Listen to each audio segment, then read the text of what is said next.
दोस्तों नमस्कार, मैं एम.एस. चौहान और आज प्राचीन इतिहास के बारे में बताऊंगा और इसमें बहुत ही महत्वपूर्ण प्रश्न हैं, तो देख लेते हैं।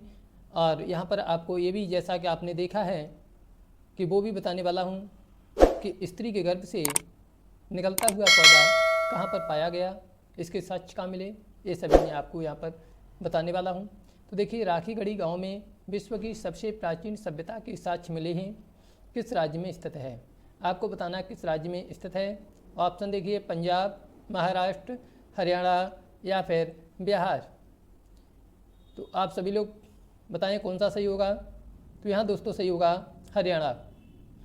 हरियाणा राज्य के राखीगढ़ी गांव में, जो हिसार जिले का है, राखीगढ़ी गांव में विश्व की सबसे प्राचीन सभ्यता के साक्ष्य मिले हैं।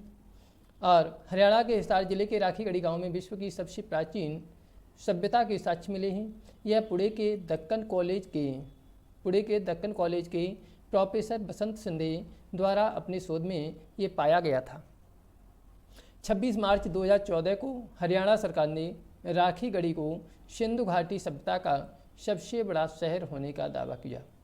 26 मार्च 2014 को हरियाणा सरकार ने राखीगढ़ी को सिंधु घाटी सभ्यता का सबसे बड़ा शहर होने का दावा किया है। ये भी आप यहाँ समझ लेना। अगला प्रश्न है कि सिंधु लिपि किस प्रकार की लिपि थी। सिंधु लिपि किस प्रकार की लिपि थी? अक्षरात्मक, भावात्मक, चित्रात्मक या फिर देवगिरी।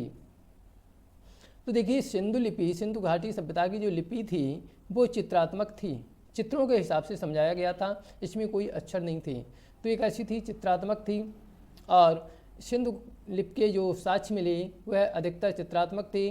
कुछ भाव चित्रात्मक और बहुत कम ऐसे साक्ष्य थे जो अक्षरात्मक थे, जिनको समझा जाना बहुत मुश्किल था। अभी तक इनको पढ़ा नहीं जा सका। यह लिपि अधिकतर दाएं से बाएं लिखे मिले हुए हैं। जो साक्ष्य मिले हैं वो दाहिने से बाएं की तरफ लिखा हुआ मिला है। इस तरह का यहाँ पर साक्ष्य मिला है। अगला प्रश्न है कि निम्नलिखित में से सिंधु घाटी सभ्यता के पतन के क्या कारण हैं। निम्नलिखित में से सिंधु घाटी सभ्यता के पतन के क्या कारण हैं। ऑप्शन देख लेते हैं। परिस्थितिकी असंतुलन, भूकंप, प्रशासनिक शिथिलता या उपयुक्त सभी। तो यहाँ आंसर कौन सा होगा? आंसर होगा उपयुक्त सभी।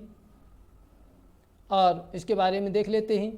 उससे पहले आप लोगों को एक सूचना है कि हमारी एप्लीकेशन है जो आप प्ले स्टोर पर जाकर के डाउनलोड कर सकते हैं, NCI, जिसका लिंक डिस्क्रिप्शन बॉक्स में दिया हुआ है, जहाँ से आप कोई भी कोर्स पेड ले सकते हैं और बहुत ही कम कीमत पर यहाँ से मिलेगा। तो आप उसके लिए देख लेंगे, ठीक है। तो यहाँ पर देखें, वनों की कटाई, संसाधनों की कमी, जलवायु परिवर्तन, बाढ़, भूतात्विक परिवर्तन और विदेशी आक्रमण प्रमुख कारण रहे हैं।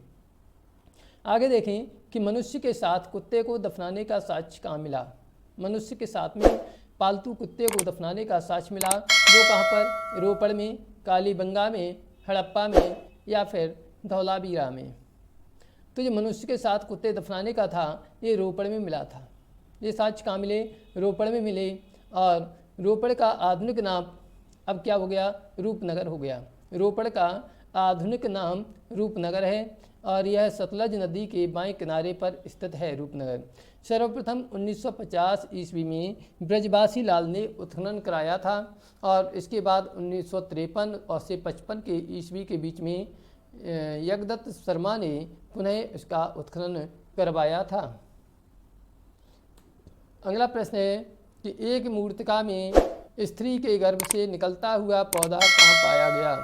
एक मूर्तिका में स्त्री के गर्भ से निकलता हुआ पौधा कहाँ पाया गया। बहुत अच्छा प्रश्न है। रोपड़, कालीबंगा, हड़प्पा या फिर धौलावीरा। स्त्री के गर्भ से निकलता हुआ पौधा ये कहाँ पर पाया गया? हड़प्पा में पाया गया। अब इसके बारे में सोच लेते हैं। देखें कि हड़प्पा का उल्लेख सर्वप्रथम कब हुआ था? 1826 ईस्वी में हुआ था। और किसके द्वारा? ये चार्ल्स मेनन के द्वारा किया गया था। चार्ल्स मेनन के द्वारा किया गया था। यहाँ सामान्य आवास के दक्षिण में, जो सामान्य आवास है उसके दक्षिण में एक मूर्तिका में स्त्री के गर्भ से निकलता हुआ पौधा दिखाया गया। एक मूर्तिका में स्त्री के गर्भ से निकलता हुआ पौधा दिखाया गया, जिसे मातृ देवी के रूप में जाना जाता था। और यहीं से कांसे की बैलगाड़ी भी प्राप्त हुई। हड़प्पा से ही कांसे की बैलगाड़ी भी प्राप्त हुई। इन साक्ष्यों के बारे में पूछा जाता है तो आप यहाँ समझ लेंगे। और जिन लोगों को पेड क्लास लेना है, पुलिस है ना, आर्मी की, एसएससी की, नीट वगैरह की, जो भी जिसको करना है वो हमारे एप्लीकेशन NCI जो कि लिंक इसमें दिया हुआ है उस पर आकर के आप लोग डाउनलोड कर सकते हैं और वहाँ से आप पेड कोर्स ले सकते हैं। धन्यवाद। जय हिंद, जय भारत।